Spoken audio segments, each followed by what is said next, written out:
Well, no, no, no. What back to the moment now? Huh. Yeah, it is now the second time I'm on this video. Apparently, it is on. Huh. Hey, it's a nice. So, the enemy reacted to more through Christmas time horror story. But I missed the nightmare. So hopefully, it's better than that now. So, 3, 2, 1, and now.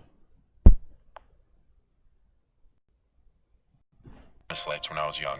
He was an overachiever with it, and always had to have the most impressive display on the block. The year of 2010 was no exception. He set the lights up on timers so that they'd flash along certain Christmas songs, which was becoming a popular trend in 2010. We had a bunch of onlookers, and people stopped by to take videos. My dad always ate that up. This was on a night where there was a light snowfall, and it was below freezing out, so not the weather a lot of onlookers would want to come and check out the display. There were a couple that we noticed, a woman and then a man. The woman left after a few minutes. The man stayed and admired it. We saw a smile on his face. He stayed for quite some time, actually, and I knew my dad loved that. Eventually it got late, and it started snowing a little heavier, so my dad pulled the plug on the lights for the night. Quite literally pulled the plug. The lights and music outside stopped, and on that note, that meant the night was approaching its end. Everyone went upstairs to shower or brush their teeth or do whatever they had to do.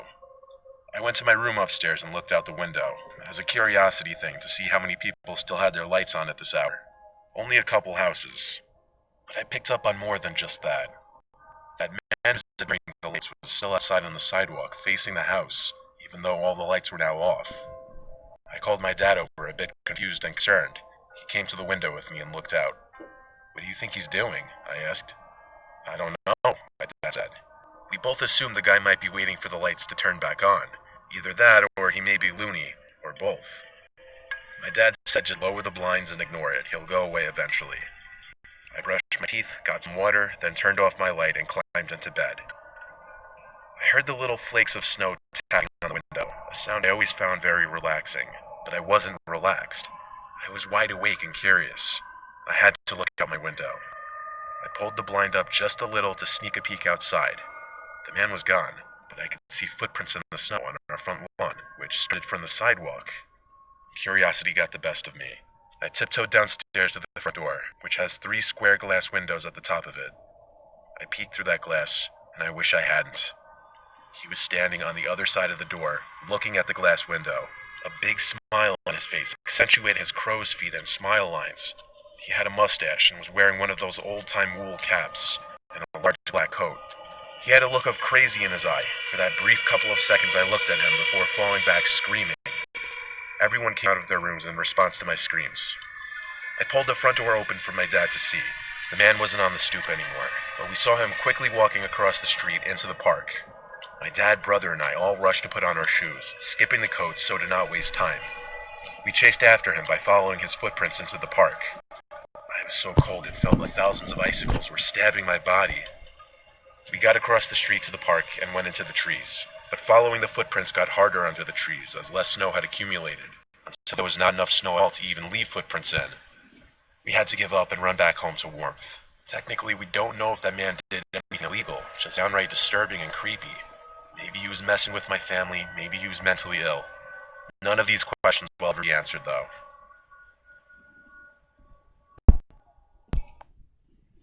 Alright, so basically what happened with, in a happy family, um, and with no Christmas lights, well, I like them when it plays music, they're not gonna die, that obviously were admiring them. However, when the partner, unplugged the lights, the mail was still out there. So, when they went, after him, and, I put it out as one sound, so, alright, story 2.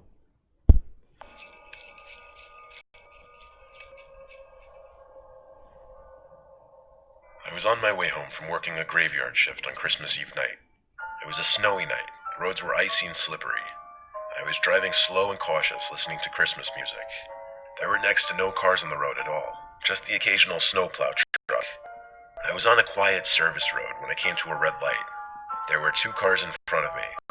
The light quickly turned green, but cars didn't move.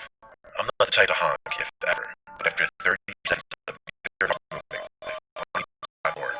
Still nothing. The car in front of me wasn't even honking at the car in front of him. Another 20 seconds passed, and I honked again. I noticed someone on the sidewalk watching this happen. I thought he must be thinking, what an asshole, whoever's in the front car. We were sitting there so long now that the light changed to red again. Like I said, I'm not the type to honk, so I'm definitely not the type to get out of my car and confront someone. But this was too much. I was exhausted and wanted to go home. I got out from my car and walked over to the car in front of me, which for the record was still on. Both of them were. When I knocked on the window, I looked inside. The car was empty. I walked to the car in front of it, and it was empty too.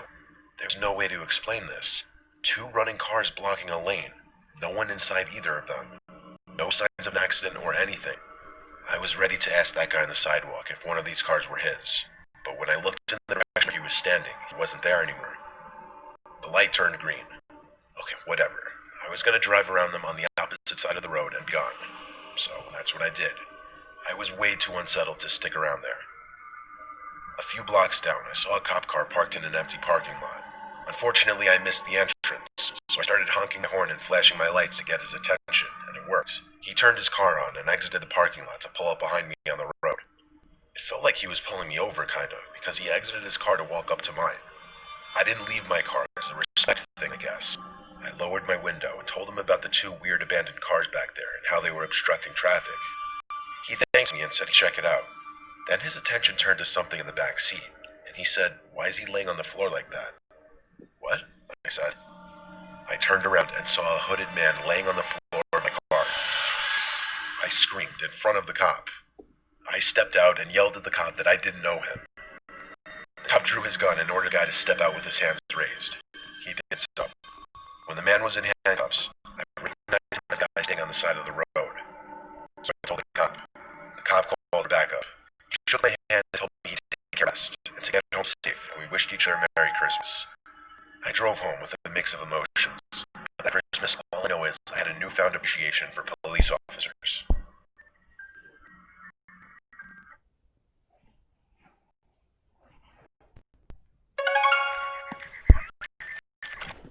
Alright, nice now. I'm gonna read part those now. Right, nothing like that time.